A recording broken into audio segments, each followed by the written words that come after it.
The Smithsonian American Art Museum has one of the world's largest collections of art created in the United States, with over 40,000 works by more than 7,000 artists. This is a place of wonder and discovey. We have scavenger hunts if you want to challenge yourself. The museum's director, Stephanie Stiebisch, gave us a tour of the museum's newly renovated third-floor galleries, and I got to learn more about the museum's history and her goal to increase representation in its exhibits. You see, we've got higher ceilings, we can hang more artwork, and there are larger artworks too that need space. Oof, this. These are strings of LED lights. They turn on and off. When they turn on in a certain formation, they create words. And it was especially commissioned for Sam, and we love it. I am so excited to be sitting here in the museum. What a beautiful space to be sitting in. There's history surrounding the building, specifically DC history. Can you tell us a little bit about that? Yes. Although most days I would love to be in a building that was purposefully designed and built for art. But this is pretty close. This building was designed as the patent office. We still have a couple of those patent models here in the building. Also, this building has had many important uses in the history of our country. The space we're in right now, we call affectionately the Lincoln Galleries. Lincoln had his second inaugural ball here. Some 4,000 people came. You think about the grandeur of the building. And it was a Civil War hospital at one point. Clara Barton was here, who would go on to found the Red Cross. And she was a patent office clerk. And Walt Whitman was here.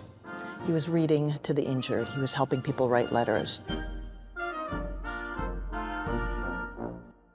Tell us a little bit about the origin story of this particular museum. So the Smithsonian American Art Museum was the first federal art collection. One of the earliest collections that came in was focused on European art.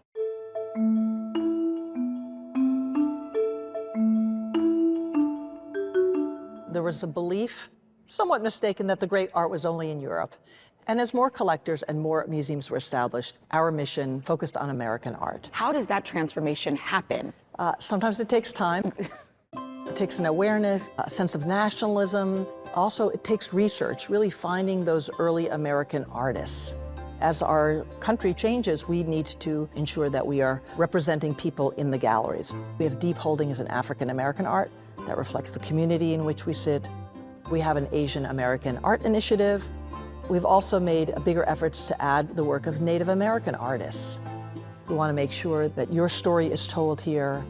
And I think it's very important that this museum have a collection of self-taught and folk art, like craft collections or photography, which is an important part of the American story.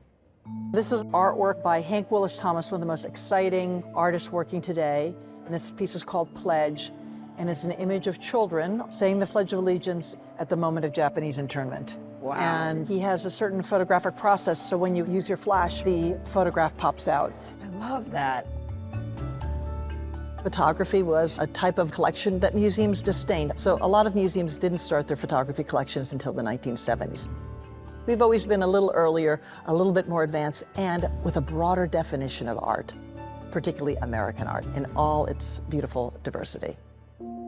I know that you had a transformation here in your modern art wing. How does that speak to how American art is shifting and changing? When I arrived in 2017, we needed to do a lighting project, replacing our lighting system. Then it became clear that, well, we'd probably have to move the artwork to ensure that the lighting system was properly installed and there would be no damage.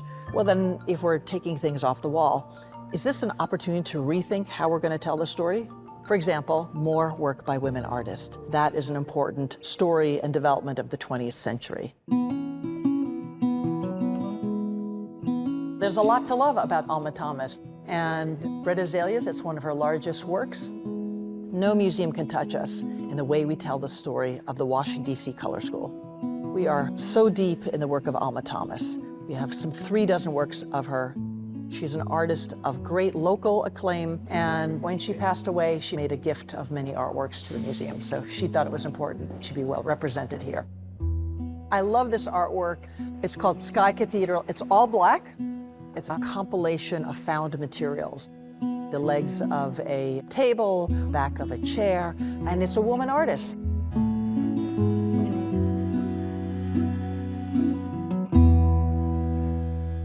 There are are many other museums who have American art. What differentiates you from them? I would say the variety, but we also have grouped things together so that they have more meaning. We bring young scholars on board. We have conservation labs. This is our frame studio. Frames are really important to presenting an artwork well. Here are our paper laboratories. This is where the art doctors work. We try to show people how conservators work, what kind of equipment we have. We put things in the windows so that people can see a little bit of the magic, the before and after.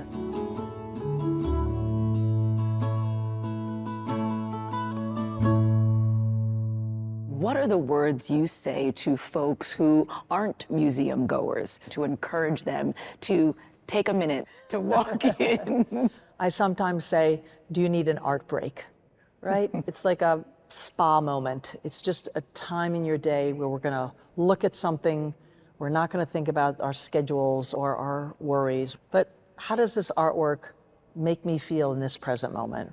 An artwork will have one different meaning in this building, wrapped around 300 years of art from the United States, versus being seen in the Hirshhorn, which is showing contemporary art from around the world.